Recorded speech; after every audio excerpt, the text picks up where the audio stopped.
अरे कोई मिस्त्री या मैकेनिक है क्या यहाँ पे? हाँ हाँ बताइए साहब, काम क्या करवाना है? हमारे पास बहुत सारे मैकेनिक और मिस्त्री हैं। कच्चे खिलाड़ी लगते हो। अच्छा डॉक्टर वो होता है जो मरीज को देख के ये बता दे कि बीमारी क्या है।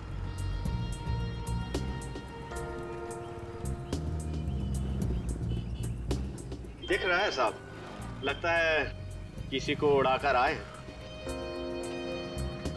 नशे की हालत में। नशा नहीं बोलने का, नशा बुरी आदत होती है। Do not drink and drive. हम दोनों तो हमेशा ऐसे ही रहते हैं, पूरे होश में। अब अगर कोई हमारी कार के आगे आ जाए तो हमारी कार क्या करेगी बेचारी, है ना? हाँ ये बात तो है साहब। बताइए हमें करना क्या है? देखो, हमारी इस गाड़ी का हुलिया बदल दो। किसी को नहीं पता चलना चाहिए कि आज से पहले ऐसी कार थी, बस।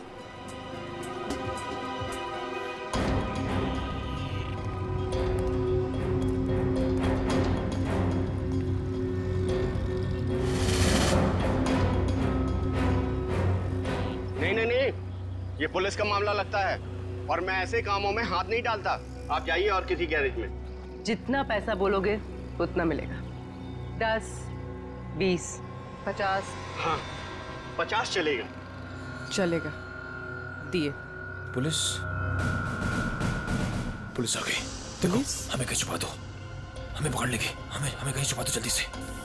उधर जाओ, उधर जाके छिप। पता ना मत।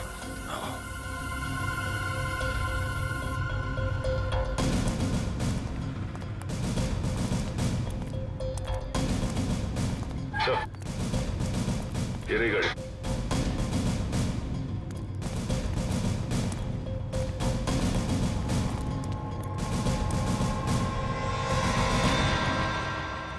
इकडे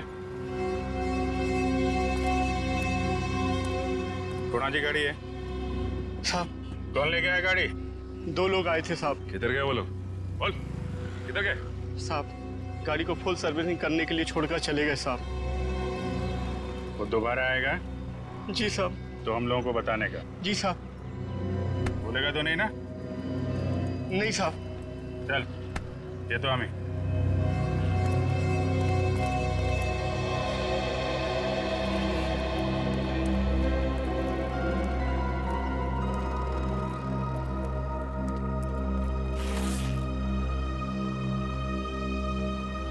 ये 20,000 एडवांस, बाकी पैसा काम होने के बाद।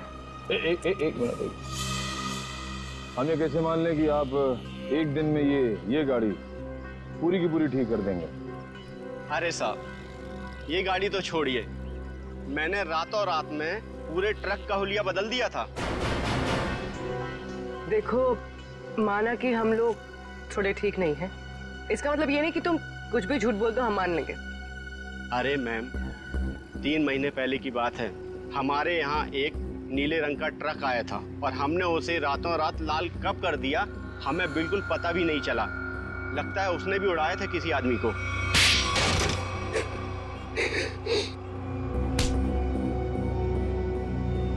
मगर अपने को पता चल गया है? क्या नंबर था ट्रक का? तुम सीआईडी के जाल में फंस चुके हो। उस ट्रक का नंबर तो नहीं मालूम, लेकिन वो ट्रक सब्जी मार्केट में चलता है। सब्जी मार्केट में? हमारे पास जब ट्रक आया तो उस ट्रक में सूखी सड़ी गली सब्जियां कुछ पड़ी हुई थी। कौन मालिक है ट्रक का? ट्रक के मालिक का नाम तो नहीं मालूम, लेकिन उसके ड्राइवर का नाम मालूम है। उस ड्राइवर का नाम गोटिया था। गोटिया? जी साहब। कैसा दिखता है ये गोटिया?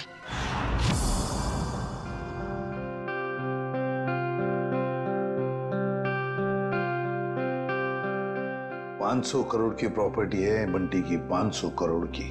लेकिन एक बात अच्छी है कि उसकी जान को किसी से खतरा नहीं है।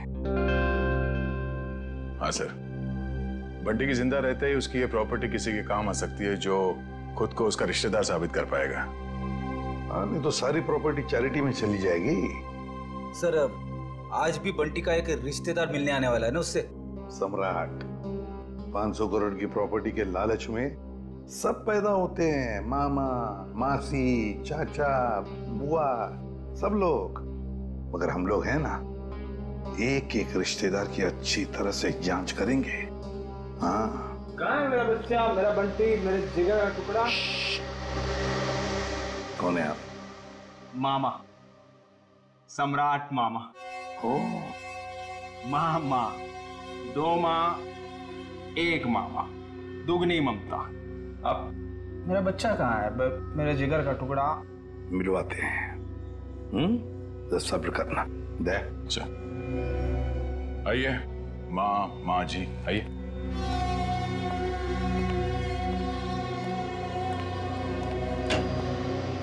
पंकज, ये मामा जी है, सम्राट मामा जी, बंटी के मामा। इनसे बात करना चाहते हैं। अंकल, मुझे किसी से बात नहीं करनी। किसी नहीं हूँ मेरा बच्चा, मैं मामा हूँ तेरा मामा। तू भांजा है मेरा। अब जब छोटा था ना तो पीठ पे बिठा के तुझे घुमाता था और तू बोलता था चमलात मामा, चमलात मामा। अपने चमलात मामा को भूल गया मेरा बच्चा। अंकल बेटा, एसीपी साहब ने कहा है, बात कर लो इनसे, घबराओ मत। भाई साहब आप बैठ जाइए। जी पंकज,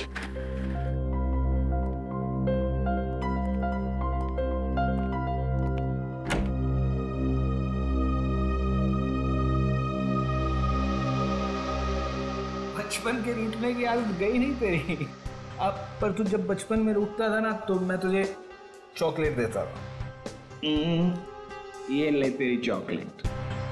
आप ये रख लीजिए, मैं चॉकलेट नहीं खाता। बेटा जब तू छोटा था तो तू यही चॉकलेट खाता था। खाता होऊंगा, पर अभी मैं ये नहीं खाता। कोई बात नहीं, रख ले। जब तू मेरे साथ जाएगा ना तो तुझे वही चॉकलेट दूंगा जो तू अब खाता है। चल अब मामा को एक मीठी सी प्यारी सी किसी दे दे। चल कम। आप अपनी आगे खोल लीजिए, ये सब मेरे को अच्छा नहीं लगता। भूल गया, शर्म आ रही है तुझे। कोई बात नहीं, मैं सब याद दिलवा दूंगा। जब तू बचपन में मुझे ऐसे किस्से नहीं देता था ना तो मामा ऐसे पकड़ के किस्से ले लेते थे। Uncle please please. लगता है बंटी खुश नहीं है इस सम्राट मामा से मिलकर। तो वैसे भी टाइम हो गया है, इसे भगाते हैं। मैं नहीं आपका भांजा, कोई और होगा। सम्राट मामा उठिए।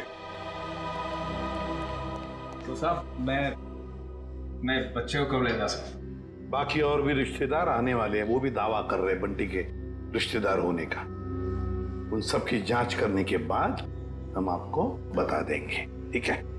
सब नकली है साहब, मैं असली मामा हूँ। आप अच्छे से तसल्ली कर लीजिए साहब। बिल्कुल मामा जी, एक बार तसल्ली हो जाए तो आपको खबर कर देंगे, ठीक है? ठीक है मेरा बच्चा, चिंता मत कर, जल्दी आएगा मामा लेने।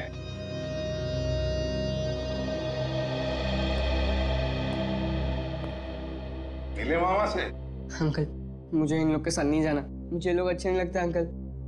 अरे सही तरह से जांच करे बगैर हम तुम्हें कहीं नहीं भेजेंगे, किसी के साथ भी नहीं भेजेंगे, समझे? पर अंकल मुझे आपके साथ ही रहना है, मुझे इन लोग के साथ जाना ही नहीं है। हाँ बेटा, तुम हमारे साथ ही रहोगे, तुम यहीं रहोगे, हम तुम्हें कहीं जाने भी नहीं देंगे। पूरा चल, बंटी को हॉस्टल वापस भेज देते हैं। फ्रेडी अंकल तुम्हारे ऊपर नजर रखेगा, ठीक है? फ्रेडी के साथ फ्रेडी रहेगा।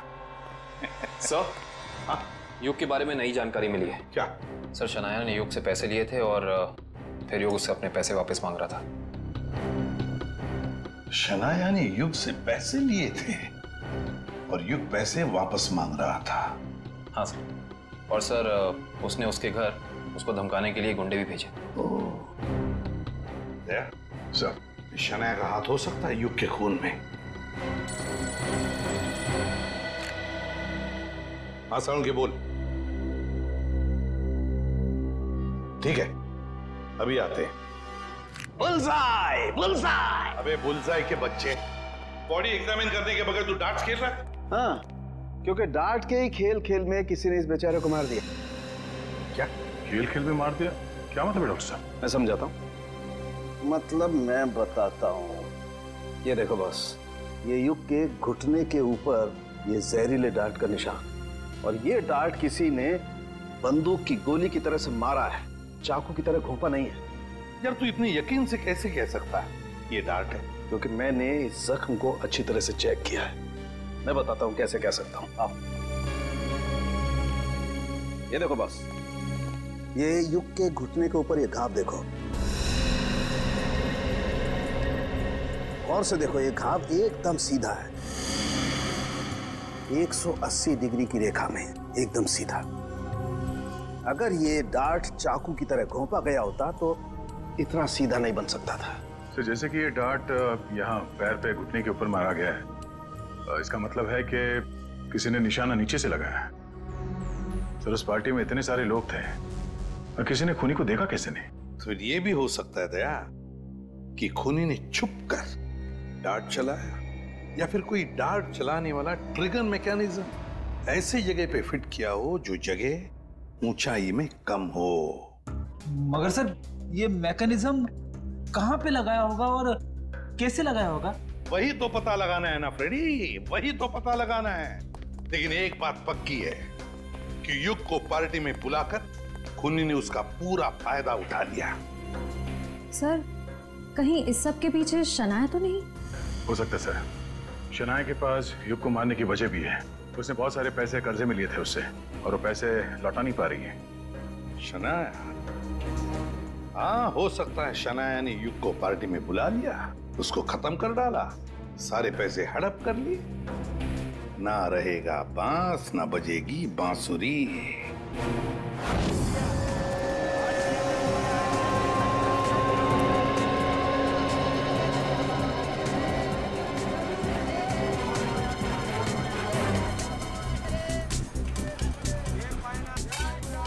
अरे सुनो। अरे भैया इधर आइए, आपको एकदम सस्ती भाजी दूंगा। अरे यार नहीं, सब्जी नहीं चाहिए, सुनो तो। भाई साहब हम समझ गए, आपको एकदम ताजी भाजी देंगे हम। नहीं आप जरा ये देखो, इसको जानते हैं आप? ये तो गोटिया है, लाल ट्रक चलाता था।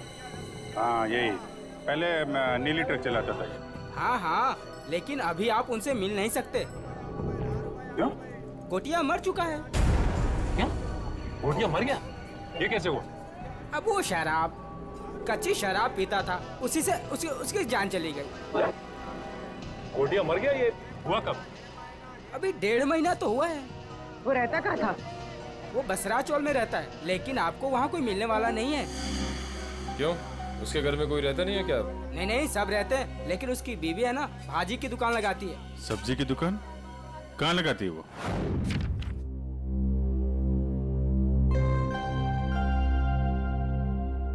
राहुल क्या बात है, तू इतना चुपचाप क्यों है? कुछ नहीं। रुक मैं पता लगाता हूँ क्या बात है। 1 2 3 पता चल गया। तुम तो एकदम सीआईडी अंकल्स की तरह बर्ताव कर रहे हो। क्या करूँ, कभी कभी सोचता हूँ कि बड़े होके एक सीआईडी अंकल ही बन जाऊँ। अच्छा तो बता, तेरे बारे में क्या पता किया? वो मैं तुझे बाद में बताऊंगा, पहले तू बता कि तेरी परेशानी क्या है। बंटी, वो ना मुझे मेरे पापा की बहुत याद आती है। मैं समझ गया था, पर राहुल तू चिंता मत कर, सीआईडी अंकल आ गया ना, अब तेरे पापा को गायब करने वाले लोगों को पकड़ेंगे और उन्हें जेल में डाल देंगे। सच?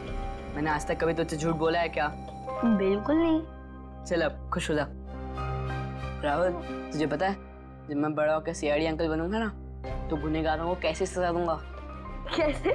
गुदगुदा के, उन्हें इतना गुदगुदाऊंगा कि वो लोग परेशान होकर सच बोल देंगे। ये तो अच्छी बात है। तो चल देख कर आते हैं सीआईडी अंकल्स क्या कर रहे हैं। तो चल। मैं अकेली हो गई साहब, गोटिया मुझे छोड़कर चला गया, आप लोगों ने उसकी याद दिला दी। देखिए एक केस के सिलसिले में पूछताछ करनी थी, इसलिए हमें आपसे पूछना पड़ा। हम आपका दर्द समझ सकते हैं। अब ठीक कह रहे हो मैडम जी, एक औरत या औरत का दुख समझ सकती है। गोटिया ने नहीं समझा साहब, पता नहीं क्यों उसने उस कंस्ट्रक्शन कंपनी के लिए काम किया, देसी दारू पिया और इस दुनिया से चल बसा। एक मिनट, ये गोटिया सब्जी की डिलीवरी वाली ट्रक के अलावा कहीं और भी ट्रक चलाता था? हो साहेब, गोटिया सरकारी ड्राइवर था आणि बिल्डिंग बनाने वाले वो ठेकेदार होते हैं ना, उनको सीमेंट पहुंचाता था आणि थोड़े पैसे ज्यादा के लिए कंस्ट्रक्शन कंपनी में काम भी करता था। हो साहेब, कितनी महंगाई है, काम तो करना ही पड़ेगा।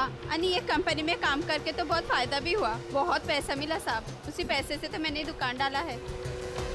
ज्यादा कमाई हुई, कहीं कोई गलत काम तो नहीं किया उसने? मला पण वाटलं होता काहीतरी गलत किया है उसने। बीच में बहुत टेंशन में रहता था आणि दारू भी बहुत पीता था। टेंशन में था? तुमने पूछा नहीं क्यों? मैंने पूछा था साहब, पर उसने बताया नहीं। उन लोगों ने उसको कुछ तो करने को कहा था। कौन सी कंपनी के लिए काम कर रहा था? मला माहिती नहीं साहब, मैं पेपर देती है, तुम ही देख लो। ये है साहब, shine brick construction company private limited, Pune. Sir इसी कंपनी में तो विशाल भी काम करता था। अच्छा। वो छाता यहाँ पे रखा गया था जिस पे डार्ट लगा हुआ था, यहाँ पे।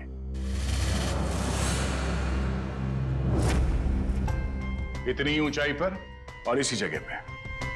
और युग यहां पर खड़ा था, फोन पर बात कर रहा था।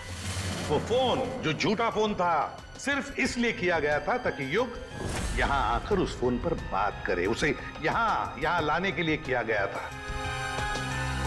युग यहां पर फोन पे बात कर रहा था, उसी वक्त किसी ने ट्रिगर चला दिया, डार्ट निकला उस छाते में से और घुस गया यहां घुटने के ऊपर युग के।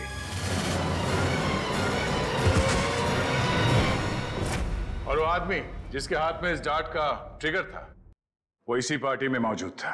सर बताइए ना, कौन है खूनी जिसने मेरे युग को मार दिया? वही जो इस पार्टी के बारे में सब कुछ जानता था, वही जिसे युग के साथ कुछ लेना देना था। वो जिसे युग खटक रहा था। युग ने उसे पैसे दिए हुए थे और शायद वो उसे वापस मांग रहा था। क्यों शनाया जी, सच है ना? नहीं सर, ये सच नहीं है। मैंने युग और दिया से पैसे जरूर लिए थे, लेकिन सर मैं किसी की जान नहीं ले सकती हूँ। हाँ, हमने कब कहा कि आपने युग की जान ले ली है? किसी से मरवा दिया युग को। और तुमने जान ली मेरे युग की। हमने तुम्हारे बुरे समय में तुम्हारी मदद की, तुम्हें पैसे दिए, तुमने उसी पैसे के लिए मेरे युग को मार दिया। नहीं दिया, ये तुम क्या बोले जा रही हो? सर, मुझे मेरी फिल्म का एडवांस मिला था, मैं युग को पैसे लौटाने ही वाली थी। मेरे पास वो चेक है, मैं आप लोग को वो दिखा सकती हूँ। चेक घर में रखने से कर्जा नहीं उतरता, कर्जा उतारने से उतरता है। वैसे लोगों को कर्जा लेने में बहुत अच्छा लगता है, मगर जब कर्जा उतारने की बात होती है तो बहुत तकलीफ होती है। क्यों? और इसीलिए तुमने उस गिटार बजाने वाले के हाथों युग को मरवा दिया। कौन सा गिटार बजाने वाला सर? पार्टी तो तुम्हारी थी शनाया, तुम तो जानती होगी उसे। लेकिन आप कैसे कह सकते हैं कि वो कोई गिटार बजाने वाला था? हमने वीडियो फुटेज में उसे देखा था, उसने गिटार बजाने वाला थंपिक पहना हुआ था। शायद वो कहीं और परफॉर्म करके यहाँ इस पार्टी में आया था, इसलिए शायद हड़बड़ी में वो थंपिक उतारना भूल गया। वाकई? क्यों, आपको कोई शक है? नहीं, मैं तो ये सोच रहा हूँ भाई, मुझे यहाँ क्यों बुलाया गया? देखो भाई, मैं निर्दोष आदमी हूँ, अपने आप में मस्त रहता हूँ और मुझे किसी के मरने मारने से कुछ लेना देना नहीं है। चुप रहिए, वो तो फैसला हम करेंगे कि कौन खूनी है और कौन नहीं, समझे?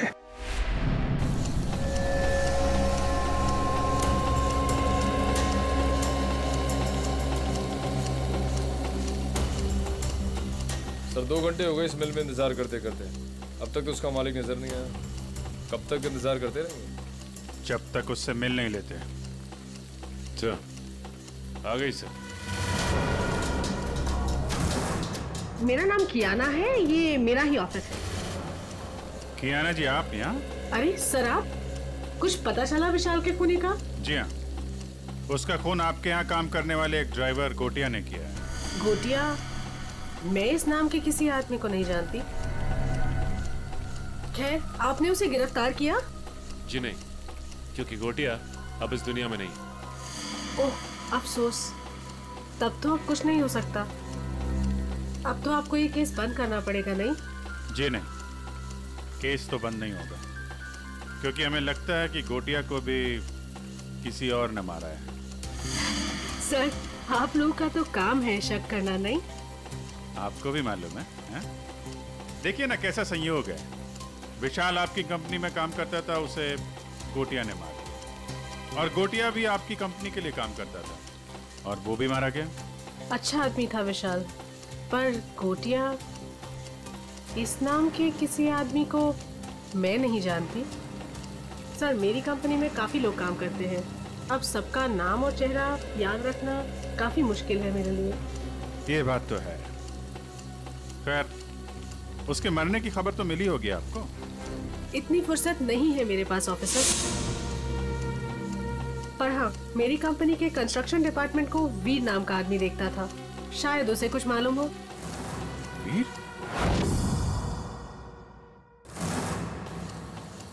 कियाना जी, इस वीर को बुलाएंगे आप? I am really sorry officers, but मैं चाहते हुए भी आप लोगों की कोई हेल्प नहीं कर सकती। क्यों? क्या हुआ? वीर ने अचानक ही हमारी कंपनी कुछ दिन पहले ही छोड़ दी। सर, हमने उसका नंबर भी ट्राई किया था, मगर उसका फोन बंद आ रहा है। इस वीर ने आपकी कंपनी में कोई घपला वगैरह तो नहीं किया था? सर, काफी बड़े काम है हमारे, लोग कुछ ना कुछ तो करेंगे ही। अब अगर हम नुकसान के बारे में ही सोचते रहे तो फायदे के तो सभी मौके खो देंगे, है ना? खैर, अगर आपकी इन्वेस्टिगेशन खत्म हो गई हो तो अब मैं चलूं? श्योर, अभी आप जा सकती हैं। Thank you.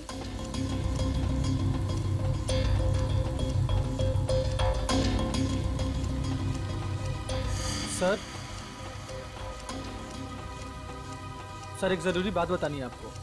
हाँ, बता। सर, विशाल बहुत शौकीन मिजाज का आदमी था। शौकीन मिजाज का? क्या क्या क्या करता था वो? सर, जिस रात उसका खून हुआ था, उस रात होटल आला में उसने अपने नाम पर एक कमरा बुक किया था। होटल आला? जी sir. Okay, thank you very much. Thank you sir. Sachin, जरा इस होटल आला का ताला खुलवाओ, पता करो ये विशाल क्या कर रहा था वहां पे।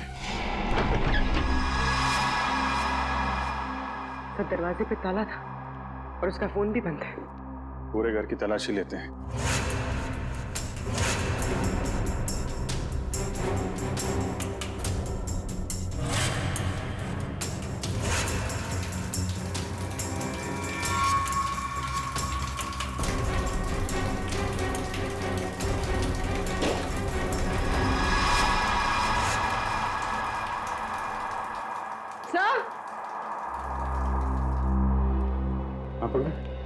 सर, घर में सूटकेस वगैरह कुछ मिला नहीं, लगता है पूरी तैयारी के साथ भाग गया। आके जाएगा कहाँ? शनाया एक्ट्रेस है, अच्छी एक्टिंग कर लेती है, लेकिन फ्रेडी की पैनी नजरों से बच नहीं सकती। कुछ पता चला सर, खूनी कौन है? एक मिनट। ये क्या कर रहे हो? मेरे बड़े दिमाग में एक मैसेज आ रहा है। Message incoming. अरे मजाक कर रहा हूं मैं। अरे नहीं, आप करो सर, क्या कर रहे थे? अक्कड़ बक्कड़ बॉम्बे बो, 80-90 पूरे 100 में लागा धागा, चोरी करके भागा, पाव रोटी बिस्कुट, साहब बोला वेरी गुड। नहीं, वेरी बैड। नहीं सर, इसका नाम मत लीजिए सर। ये खून नहीं कर सकती सर, ये तो शनाया है। अरे शनाया है तो क्या हुआ? उसके चेहरे पे थोड़ी ना लिखा है कि वो खून नहीं कर सकती। सर, मैं मानता हूं कि आपके पास बड़ा दिमाग है, मगर सर गुनहगारों को पहचानने की नजर नहीं है आप में। क्या बोला? सही बोला सर। सर सोचिए सर, उसका चेहरा याद कीजिए, वो कितनी खूबसूरत है, कितनी मासूम, कितनी भोली, कितनी प्यारी है सर। सर, वो किसी का खून कैसे कर सकती है? लेकिन पंकज, वो शक के दायरे में है, जरूर है। मैं नहीं मानता। अरे तुम्हारे मानने या ना मानने से कुछ नहीं होता, वो देखा जाएगा। मगर अगर शनाया को कुछ हो गया तो पंकज का क्या होगा?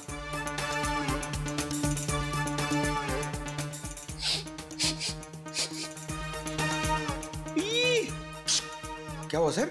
इसके तो नाम से भी शराब की बू आ रही है। सर ये तो शराबी, लालची, जुआरी सब लगता है सर। पता चल गया? पता चल गया तो जल्दी बताइए सर, कौन है वो? शनाया। शनाया।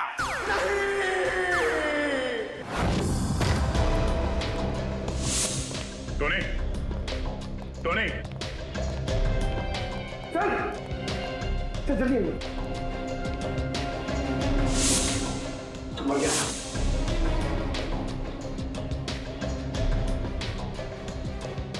ये तो ठीक वैसे ही डांट है जैसे युग को लगा था। मारा कहां से होगा? तो खूनी अंदर आया कहां से? सर सारा सामान भी बिखरा हुआ है, शायद इसकी किसी के साथ हाथापाई हुई है। हो सकता है। ढूंढो, देखो कुछ मिलता है क्या?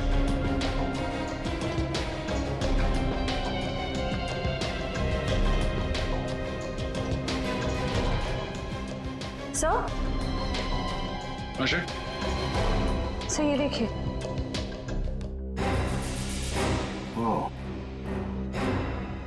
तो इस माइक में छुपा रखा था वो डार्ट।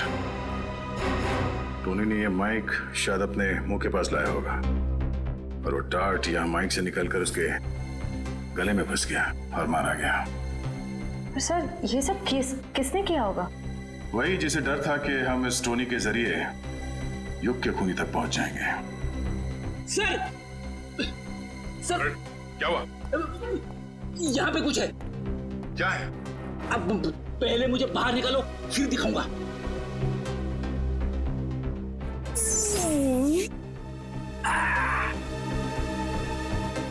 ये देखिए सर।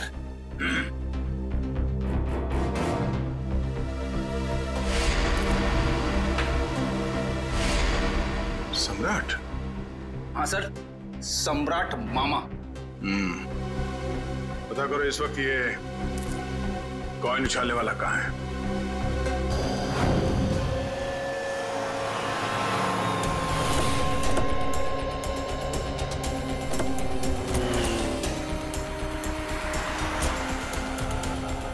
एक बात समझ में नहीं आ रही, विशाल जैसा मिडिल क्लास आदमी अपने ही शहर के इतने महंगे होटल में क्यों रुकेगा?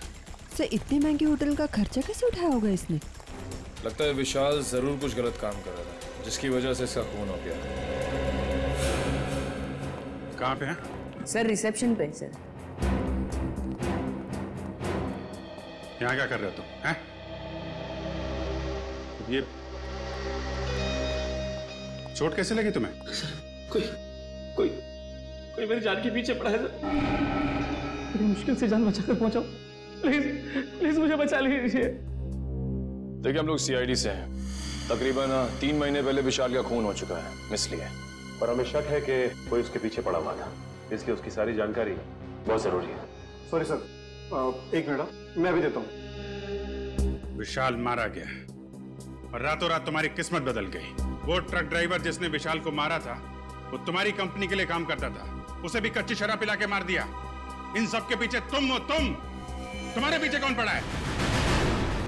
वो ट्रक ड्राइवर जिसने विशाल को मारा था वो तुम्हारी कंपनी के लिए काम करता था, उसे भी कच्ची शराब पिला के मार दिया। इन सब के पीछे तुम हो। तुम्हारे पीछे कौन पड़ा है? खुद ही पलट कर दिए साहब, पर ऐसे इल्जाम मत लगाइए। कोई मेरी जान के पीछे पड़ा है। मेरे पास बचने के लिए आपके सिवा और कोई जगह नहीं बची साहब। अगर आप लोग सुरक्षा नहीं देंगे तो मैं तो बेमौत मर जाऊंगा सर, बेमौत मर जाऊंगा मैं साहब। घर छोड़कर भाग गए और जब कहीं छुपने की जगह नहीं मिली तो नाटक कर रहे हो? नाटक नहीं है ये, नाटक नहीं है ये। अरे मैं तो खुद ही किस्मत कमा रहा हूँ। आप लोग मेरी मदद कर सकते हैं, प्लीज मुझे बचा लीजिए। ठीक है, इसको ले जाओ, जरा मरहम पट्टी करो। जाओ इधर से।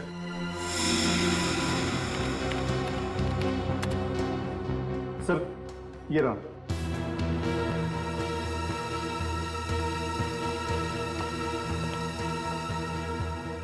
सर विशाल हफ्ते के आखिर में 6 महीने तक लगातार इसी होटल में आके रुके।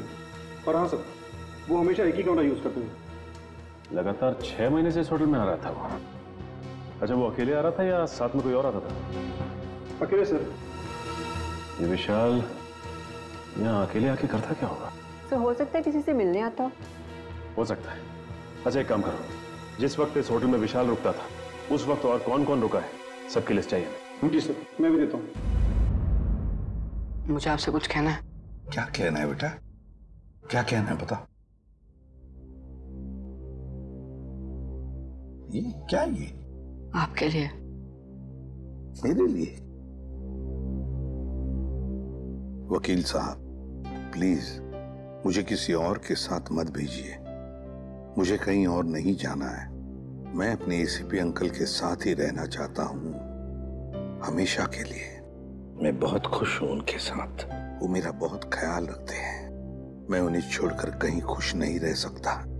मैं जानता हूँ वो मुझसे बहुत प्यार करते हैं और मैं भी उनसे बहुत बहुत प्यार करता हूँ।